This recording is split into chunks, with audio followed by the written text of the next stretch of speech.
हे आपले हर्षद घालिंदे साहेब हे CID गोंदिया इथून आपल्या वृद्धाश्रमसाठी भेटीसाठी आले. त्यांना आपल्या वृद्धांची माहिती पण दिली, त्यांना वृद्धाश्रम पण दाखवला. त्यांनी वृद्धाश्रम बद्दल आपल्या म्हणजे थोडे कृतज्ञता पण व्यक्त केली आहे. तर आता आपण आपल्या गंगोत्री वृद्धाश्रमच्या वतीने त्यांचा शाल श्रीफळ देऊन मी सत्कार करतो.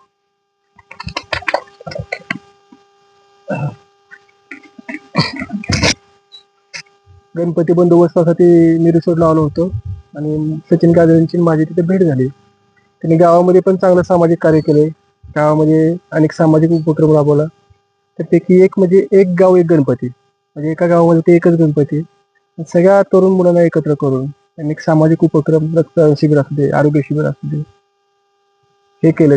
त्याच दरम्यान मला लोकांकडनं कळलं, म्हणजे मी स्वतः सांगितलं ना स्वतःचा मोठेपणा, मला लोकांनी सांगितलं की सचिन गाजरे खूप मोठे व्यक्तिमत्व, त्यांनी अशा पद्धतीचं वृद्धाश्रम चालू केलंय. आज माझा बंदोबस्त संपला, मी त्यांना विनंती केली की मला तुमचं बघायचंय. मी इथं आल्यानंतर बघितल्यानंतर खूप छान वाटलं आणि मला आता जे समजलं की काही जण वृद्ध लोक जीवाला वैतागली होती की आत्महत्या करायचा विचार करत होते. गाजरेंनी त्यांच्यात नवचैतन्य निर्माण केलं. आई वडील समजून त्यांची सेवा करतात. परमेश्वराला एवढंच माझी प्रार्थना आहे की त्यांच्या या कार्याला भरभरून यश मिळू दे, त्यांना आर्थिक असू दे, मनुष्यबळाचे असू दे, खूप मदत मिळू दे आणि त्यांचं हे जे वृद्धाश्रम आहे खूप मोठं होऊ दे. आणि देवाला एवढीच प्रार्थना करतो की देवा परमेश्वरा कुणालाही वृद्धाश्रम मध्ये यायची गरज आणू नको. प्रत्येकाची मुलं चांगलं असू दे, त्यांना सुखी ठेव, आनंद ठेवून चांगलं आरोग्य ठेव. जय हिंद, जय महाराष्ट्र.